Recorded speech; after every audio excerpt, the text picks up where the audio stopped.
सुख का अर्थ है जो है उसका आनंद लेना, दुख का अर्थ है मुझे और चाहिए। दोस्तों, एक बहुत ही प्यारी कहानी है।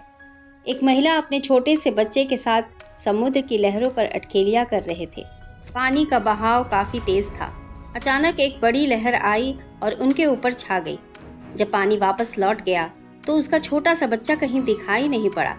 शोकाकुल माँ ने अपने बच्चे को पुकारते हुए पानी में हर तरफ खोजा।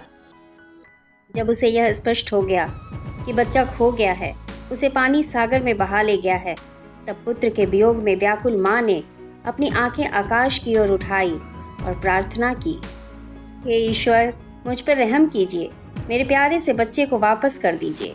मैं वादा करती हूँ अपने पति को अब कभी धोखा नहीं दूंगी, अपनी सहेलियों को अपने धन का रौब नहीं दिखाऊंगी, अपनी सास के प्रति दयालु रहूंगी, मैं सारे गलत काम छोड़ दूंगी, बस मेरा बेटा मुझे लौटा दीजिए। तभी पानी की एक और बड़ी लहर आई और जब पानी लौटा तो उस महिला ने अपने बेटे को अपने पास पाया। उसने उसे अपनी छाती से लगाया, उसे चूमा और अपने से चिपटा लिया। फिर उसने अपने बच्चे को एक क्षण देखा और एक बार फिर अपनी निगाहें आकाश की ओर उठाई और कहा, लेकिन उसने तो हैट लगा रखी थी। बच्चा वापस आ गया, लेकिन हैट खो गया है। अब वह इसलिए प्रसन्न नहीं है कि बेटा लौट आया है, बल्कि अप्रसन्न है कि हैट खो गया है। यही तो है मन। मिल जाए तो शिकायत, ना मिले तो भी शिकायत। जीवन हमें जो कुछ भी देता है उसके लिए हम धन्यवाद नहीं देते। हम बार बार हैट के बारे में शिकायत करते रहते हैं। लगातार उसी को देखते हैं जो नहीं हुआ है, उसको नहीं देखते जो हो चुका है। हम सदैव देखते हैं और इच्छा करते हैं और अपेक्षा करते हैं, पर आभारी नहीं होते। हमारे बीच लाखों बातें घटित होती रहती हैं, लेकिन हम कभी उस ईश्वर के आभारी नहीं होते।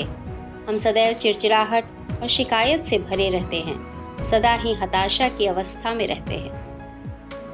हमारी कठिनाई ये है कि बुराई को हम स्वीकार नहीं कर पाते कि वो भलाई के साथ अनिवार्य है। नदी में बाढ़ आ जाए और कई लोग मर जाएं, तो हम कहते हैं कि प्रकृति बुराई कर रही है। और उसी नदी के किनारे जब बाढ़ नहीं आती और खेतों में गेहूँ फलते हैं तब, और जब उसी आग पर रोटी सिकती है तब, पर जब उसी आग से मकान जल जाता है तब हम कहते हैं कि यह बुराई प्रकृति क्यों कर रही है। लेकिन आपको पता है, अगर प्रकृति ऐसा इंतज़ाम कर दे कि आग जला न सके तो आग से जो भलाई होती है वो भी न हो सकेगी। और अगर प्रकृति ऐसा इंतज़ाम कर दे कि नदी में पानी ना आए तो फिर क्या होगा? फिर भलाई भी नहीं होगी, बुराई भी नहीं होगी। हमारी कठिनाई ये है कि हम अपने को जगत के केंद्र में रख कर सोचते हैं कि हमारे हित में जो हो रहा है वो भलाई और हमारे अहित में जो हो रहा है वो बुराई है। लेकिन हम ये नहीं सोचते कि जिस कारण से हित हो रहा है उसी कारण से अहित होता है, और कारण को अगर हटाना है तो दोनों चीज़ें बंद हो जाएंगी। जब हम किसी को प्रेम करते हैं तो हमें ये जान ही लेना चाहिए कि प्रेम टूट भी सकता है, टूटेगा ही। जो जुड़ता है वो टूटता है, जो जन्मता है वो मरता है। हम जन्म को तो बिल्कुल स्वीकार किए बैठे हैं, पर मरने को बड़ी तकलीफ बता रहे हैं।